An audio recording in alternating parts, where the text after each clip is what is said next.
The Gauteng government has spent hundreds of millions of rand on field hospitals in anticipation of a COVID-19 surge.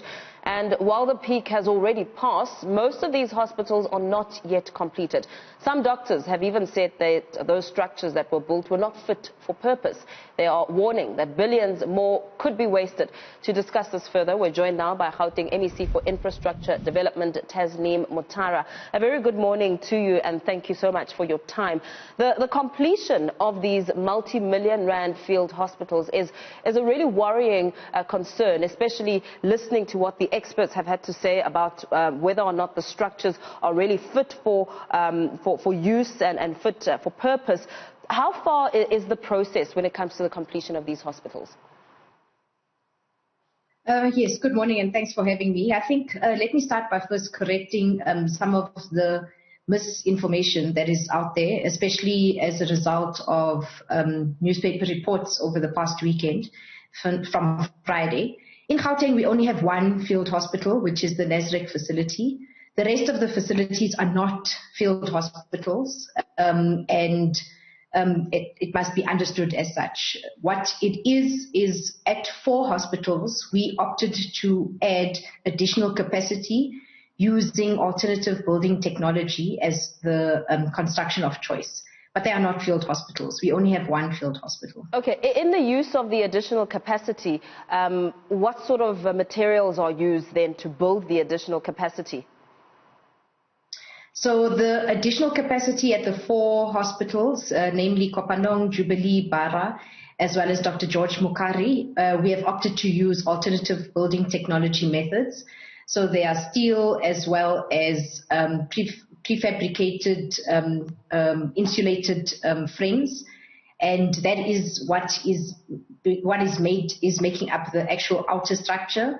However, on the internal, on the inside, it's still aluminium, glass, vinyl floor sheeting, as well as air conditioning, the normal HVAC system that we use in all of our hospitals, and the finishes are of the same standard that we use in all the hospitals.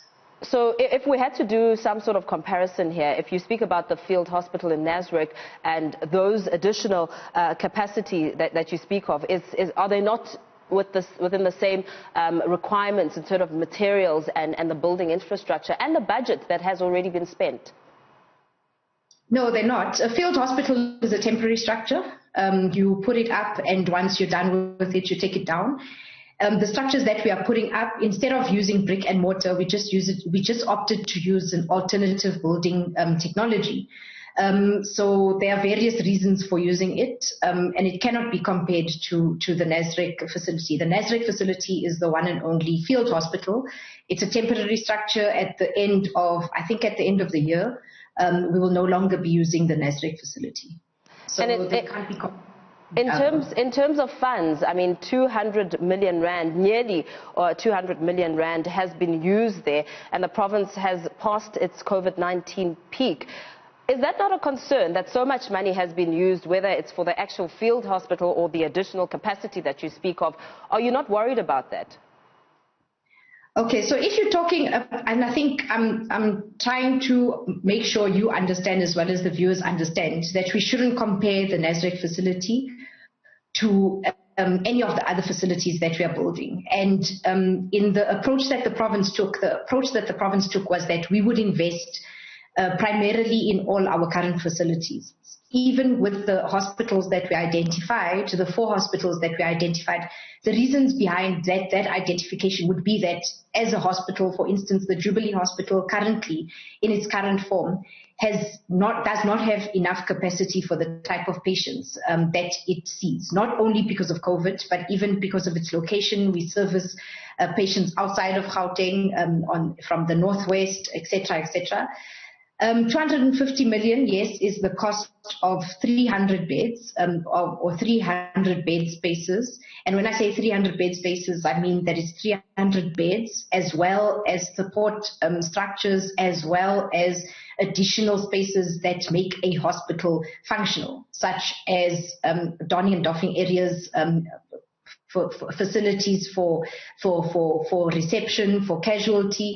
And at the hospitals, at the additional space that we are providing at the 4 hospitals, they are a combination of ICU as well as general beds. Now, a field hospital cannot be an ICU bed facility. You cannot make a field hospital an ICU facility. However, the additional bed space that we are making available at the 4 hospitals is a combination of ICU as well as general beds, and with all the support mechanisms that go with it. And 3 of the hospitals, Kopanong as well as Dr. George Mukhari as well as Jubilee Hospital, have a capacity of 300 beds, and at Bara we have a capacity of 500 beds.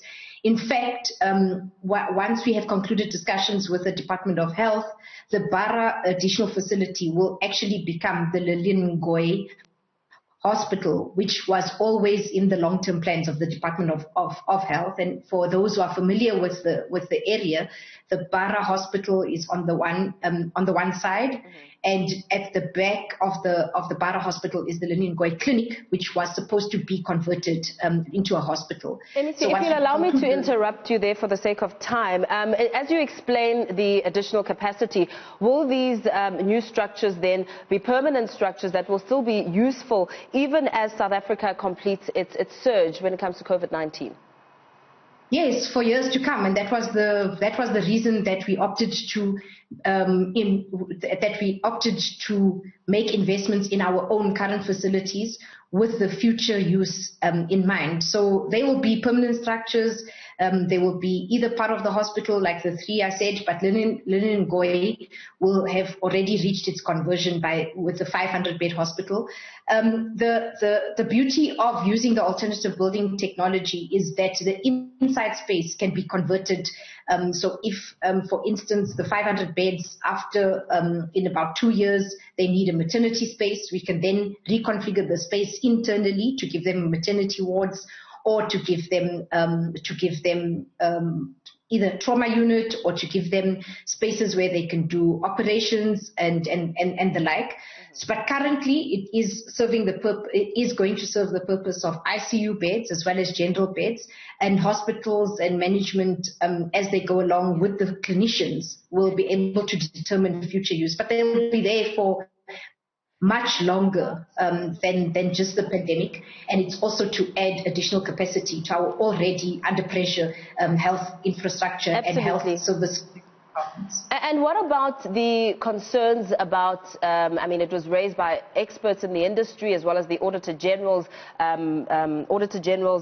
teams, identifying non-compliance with legislation and saying that they believe that some of these type of additional capacity and field hospital are not fit for purpose. Just clarify that. Are you confident that as you spend all of this money, that it is indeed within the structures and fit for purpose and in compliance with all legislation that needs to be met? Yes, the Auditor General has not concluded their audit in the Gauteng province. However, like I said, we have only got 1 field hospital. We don't have multiple field hospitals. The hospital additional bed space that we are constructing was done with and in conjunction with clinicians, health clinicians from the Department of Health, was done in conjunction with health experts in the industry in terms of standards, in terms of spacing and capacity.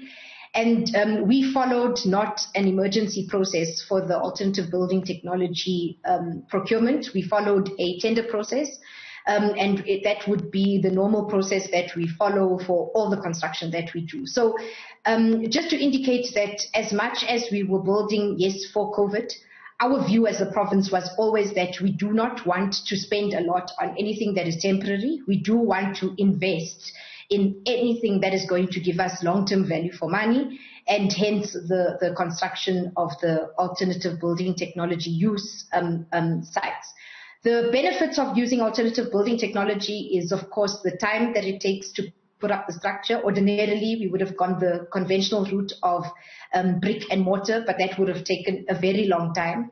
And I think we just used the opportunity that COVID provided to be able to also meet the 5-year plans that we had for infrastructure on the health, in the health sector in the province. Sorry, very lastly, so you're saying that the Auditor General's audit teams are incorrect as they identify non-compliance with legislation? Are you saying that it's not factual what they came up with?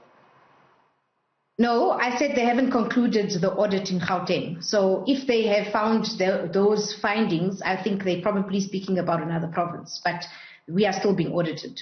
Okay, thank you so much for your time. Gauteng MEC for Infrastructure Development, Tasneem Motara, speaking about the Gauteng field hospitals. They're saying that as far as she's concerned, they have complied with all regulations when it comes to building the field hospital and additional capacity.